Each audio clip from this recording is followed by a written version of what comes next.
First contact. In the grand chamber of the Galactic Council, a hushed anticipation hung in the air.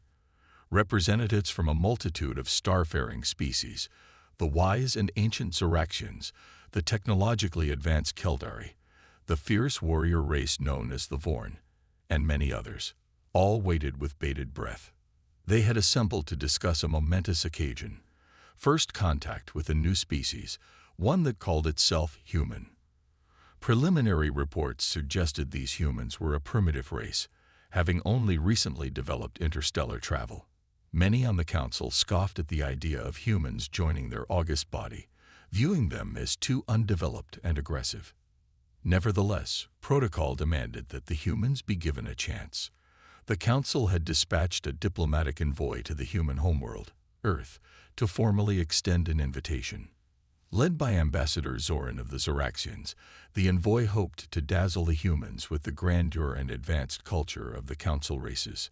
As Zoran's shuttlecraft descended through Earth's atmosphere, he marveled at the blue and green world below.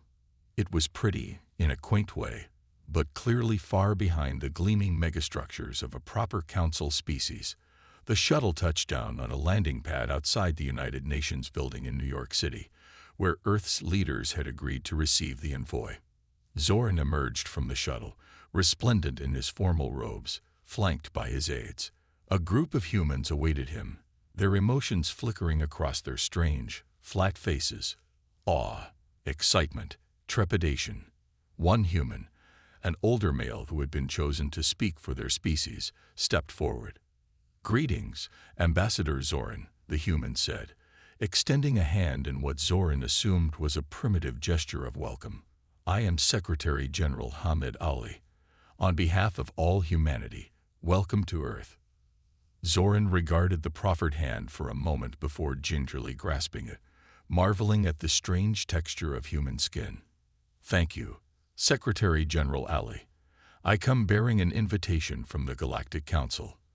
We wish for humanity to join us in friendship and cooperation." Ali smiled, a baring of teeth that Zoran found somewhat unnerving. "We are deeply honored, Ambassador. We have so much to learn from the advanced species of the Council. Shall we begin our discussions?" As Zoran followed the human delegation into the building, he allowed himself a small measure of satisfaction. Clearly, these humans were overawed by the mere presence of a council representative. Inducting them into the galactic community would be simple, or so he thought. Tense negotiations.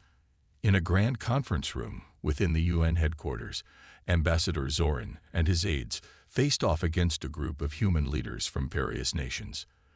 The initial pleasantries and platitudes had given way to the hard work of negotiation as the two sides discussed the terms under which humanity might join the Galactic Council.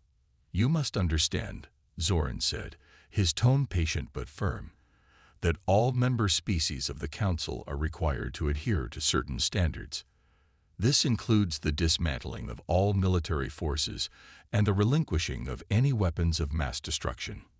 Secretary General Ali exchanged glances with the other human representatives before replying. "With all due respect, Ambassador, we cannot agree to such terms. While we seek peace and cooperation, we also insist on maintaining our autonomy and right to self-defense." Zoran's brow furrowed. He had not expected pushback on this point. "The Council guarantees the safety and security of all member species. You would have no need for weapons or armies." A human female, whom Zoran had been told was the leader of a powerful nation-state called the United States, spoke up. "And what if the Council fails in that duty? What if we face a threat that the Council cannot or will not defend us from? We would be helpless." "President Nguyen's point is valid," Ali said. "Humanity has fought hard for our freedom and independence. We will not give it up lightly, even for the promise of galactic peace." Zoran struggled to keep his composure. These humans were proving far more obstinate than he had anticipated. "You would spurn our generous offer. You would choose the path of violence and isolation over cooperation and progress." Ali met Zoran's gaze unflinchingly. "We choose the path of self-determination, Ambassador. We will gladly work with the Council as equal partners, but we will not submit to your dictates. If that is unacceptable to you, then perhaps humanity is not ready to join your community." Zoran rose to his feet, his face stony. "This is unfortunate. I had hoped for a more enlightened response from your species. I will convey your decision to the Council, but know that there will be consequences. Good day." With that, the ambassador and his entourage swept out of the room, leaving the human leaders in stunned silence. They had expected many possible outcomes from this historic meeting, but outright rejection of the Council's overtures had not been one of them. As the silence stretched, President Guyan turned to Ali. "What do we do now, Hamid? Have we just made a terrible mistake?" Ali shook his head grimly. "No, Min. We did what we had to do. If joining the Council means giving up our freedom, then it is not a price worth paying. We'll face whatever comes, as humans always have, together, and on our own terms." Mounting tensions, news of humanity's refusal to accede to the Galactic Council's demands spread like wildfire through the galaxy. Many Council species reacted with outrage and disbelief, viewing the humans' intransigence as a grave insult. "Who do these upstarts think they are?" fumed Councillor Zorax of the Vorn, slamming a clawed fist on the table during an emergency council session. "We offer them the galaxy on a platter, and they spit in our faces." Other species were more measured in their response, but no less concerned. The Keldari ambassador, a sleek, silvery being named Silara, spoke up. "While I understand the humans' desire for autonomy, their refusal to disarm is deeply concerning. What if they turn their aggression outward toward us?" Debate raged in the council chambers, with many calling for stern action against the humans. Some even advocated for a preemptive strike to neutralize the perceived threat. In the end, a compromise was reached. The Council would impose strict sanctions on Earth, limiting the humans' access to galactic trade and technology. A fleet of Council warships would also be dispatched to the edges of human space to keep a watchful eye on the troublesome species. On Earth, news of the Council's actions was met with a mixture of anger and trepidation. While some called for a diplomatic solution, many saw the sanctions and the deployment of the Council fleet as a clear provocation. In an emergency meeting of the UN Security Council, President Guyan argued for a strong response. "The Galactic Council is trying to bully us into submission," she said, her voice ringing with conviction. "We cannot let that stand. We must show them that humanity will not be cowed." Over the next few weeks and months, a tense standoff developed between Earth and the Council. Human warships patrolled the borders of their territory, bristling with weapons, while Council vessels loomed menacingly nearby. Minor skirmishes broke out as tempers flared and trigger fingers grew itchy. On the Council side, hawkish factions grew increasingly vocal, arguing that the humans needed to be brought to heel before their defiance could spread to other species. "If we let the humans get away with this, it will be seen as weakness," Councillor Zorax thundered. "We must act now with decisive force to show the galaxy that the Council's word is law."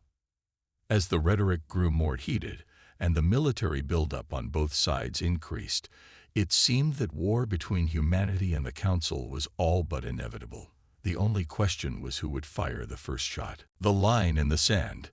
The answer came on a quiet Tuesday morning, Earth time. A Council warship, patrolling near the edge of human space, detected an unusual energy signature from a seemingly innocuous human freighter.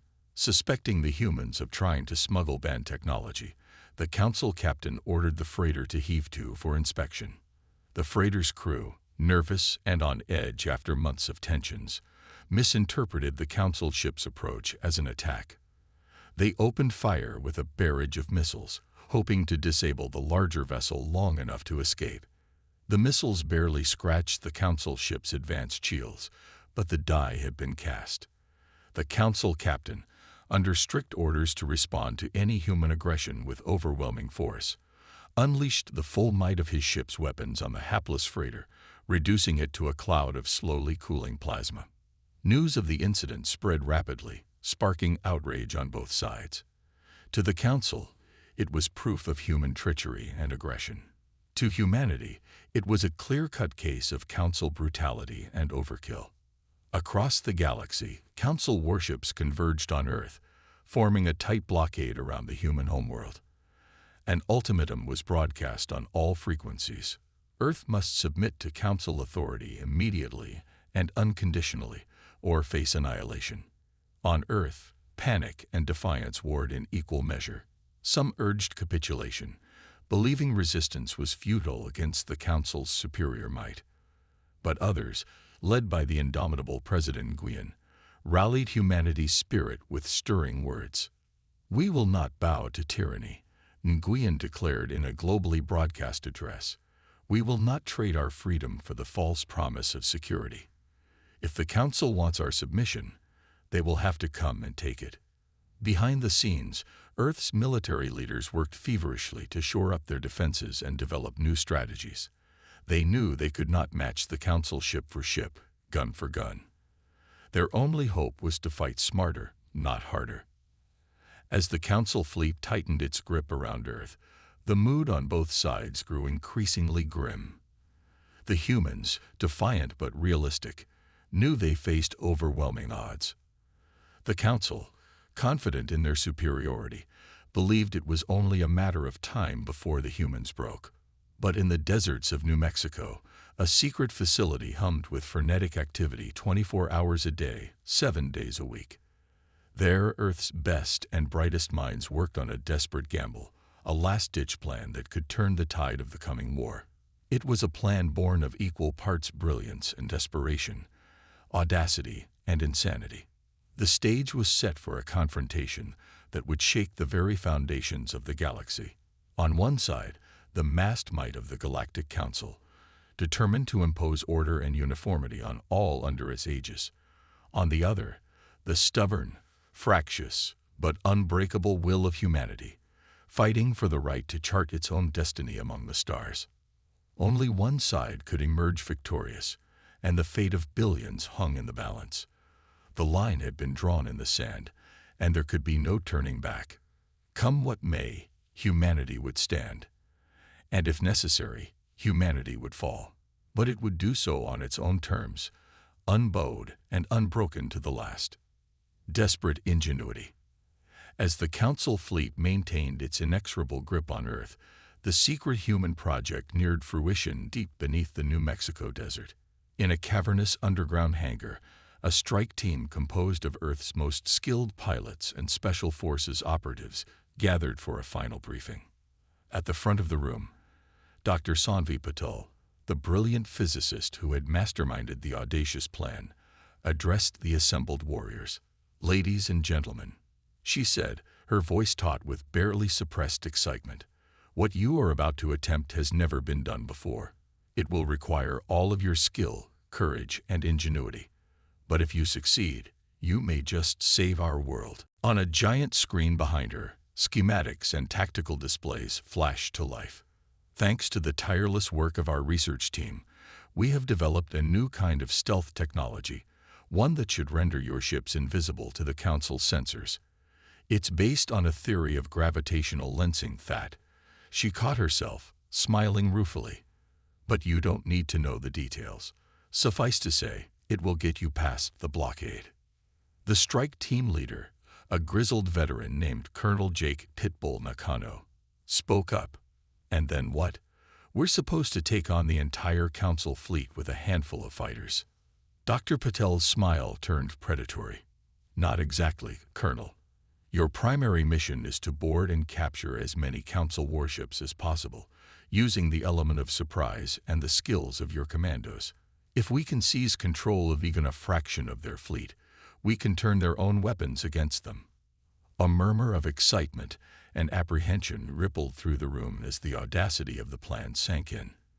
It was a huge gamble, but one that offered a glimmer of hope where none had existed before. As the strike team suited up and boarded their waiting ships, Dr. Patel and her team made final preparations. The hangar thrummed with an almost palpable tension as the countdown to launch began. At T-0, the stealth fighters, sleek and predatory, rocketed out of the hangar and soared into the upper atmosphere. As they crossed the invisible boundary of the Council blockade, the human pilots held their breath, praying that the experimental stealth technology would hold. Miraculously, it did. The Council sensors, attuned to detect even the faintest energy emissions, registered nothing as the human ships slipped past like ghosts in the night. On the bridge of the Council flagship, a board sensor operator failed to notice a handful of tiny blips that flickered across his screen for the merest instant before vanishing. With the element of surprise firmly on their side, the human strike force split up, each fighter zeroing in on a pre-selected Council warship. As they closed in, the commandos readied their breaching pods, preparing to board the enemy vessels.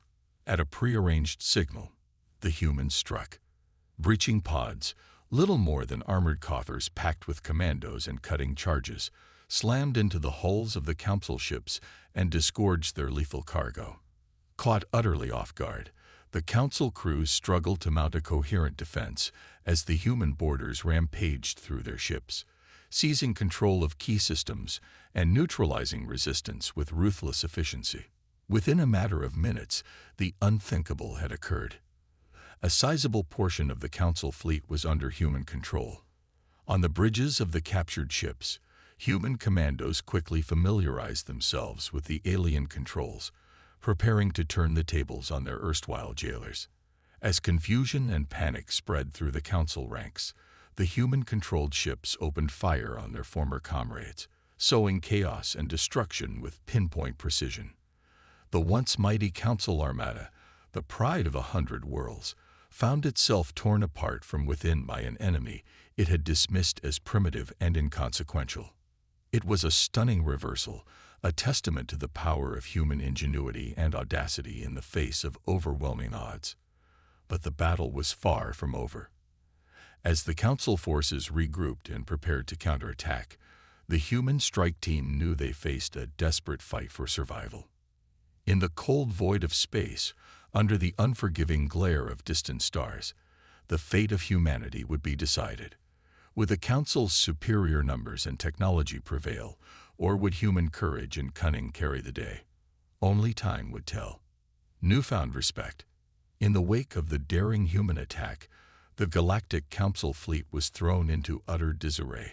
Ships fired on each other indiscriminately, unsure which vessels were still under Council control and which had fallen to the humans. Comm channels were jammed with panicked chatter as ship captains frantically tried to restore order and cohesion. Seizing the initiative, the human strike force pressed their advantage. The captured Council warships, their weapons and shielding vastly superior to anything humanity had yet developed, tore through the disorganized Council ranks like wolves among sheep. Plasma beams and antimatter torpedoes flashed through the void, leaving shattered hulks and blooming fireballs in their wake. On the bridge of the Council flagship, Councillor Zorax watched in horror as his fleet was systematically dismantled by a vastly outnumbered and outgunned foe. The human ships moved with a fluid grace and coordination that belied their makeshift nature, their cobbled-together crews working in perfect synchronicity. "This is impossible," the Vorn leader muttered to himself, his clawed hands clenching and unclenching in impotent fury. "How can mere primitives do this to us?" His aide, a young Keldari named Saren, spoke up hesitantly. "With respect, Counselor, we may have underestimated the humans. Their tactics are unconventional, but undeniably effective. Perhaps we should consider." "Silence!" Zorax roared, rounding on the unfortunate aide. "I will not be lectured by a stripling. Order all ships to converge on the flagship's position. We will crush these impudent humans with sheer numbers." But even as the Council ships struggled to regroup, the humans unleashed their masterstroke. From the maw of each captured warship, swarms of tiny, agile drones poured forth, their polished carapaces glinting in the starlight. The drones, each no larger than a human fist, darted and weaved through the embattled fleets with impossible speed and agility. At first, the Council paid them little heed, dismissing them as mere nuisances. But then the drones began to latch onto the hulls of the Council ships, clustering around weapons ports, sensor arrays, and engine exhausts. With a synchronicity that could only be the product of advanced swarm AI, the drones activated powerful localized EMP bursts, shorting out critical systems and rendering ship after ship helpless. It was a tactic that the Council, with its rigid adherence to conventional fleet doctrine, had never even conceived of. The humans, unbound by such orthodoxies, had once again demonstrated their terrifying capacity for lateral thinking and improvisation. Faced with the total collapse of his fleet, Counselor Zorax was left with no choice. With a bitter snarl, he signaled his surrender, ordering all remaining council ships to stand down and cease fire. In the aftermath of the battle, as the wreckage of once proud warships drifted through the void, the Council and the humans met to negotiate a new understanding. The chastened counselors, their arrogance and preconceptions shattered, were forced to acknowledge the humans as equals, a force to be reckoned with on the galactic stage. Your victory was as impressive as it was unexpected, Counselor Xylura admitted grudgingly as she faced the human delegation across the negotiating table. The Council clearly misjudged your species. Perhaps it is time for a revaluation of our policies. President Nguyen, her bearing regal despite the exhaustion of the long conflict, inclined her head graciously. "We seek no dominion over others," she said, her voice firm but conciliatory. "But neither will we submit to it. The human race desires only to chart its own path, to be judged by our actions and not your preconceptions." In the end, a new accord was reached. Humanity would join the Galactic Council, but on its own terms, as a fully autonomous and equal member. The Council, in turn, would respect humanity's right to self-determination and self-defense, while providing access to the advanced technologies and knowledge of the wider galaxy. It was a historic moment, a turning point in the history of the galaxy. A new era had dawned, one in which the old certainties and hierarchies had been swept away, replaced by a more fluid and dynamic balance of power. As the ink dried on the treaty and the delegates shook hands, a sense of cautious optimism pervaded the proceedings.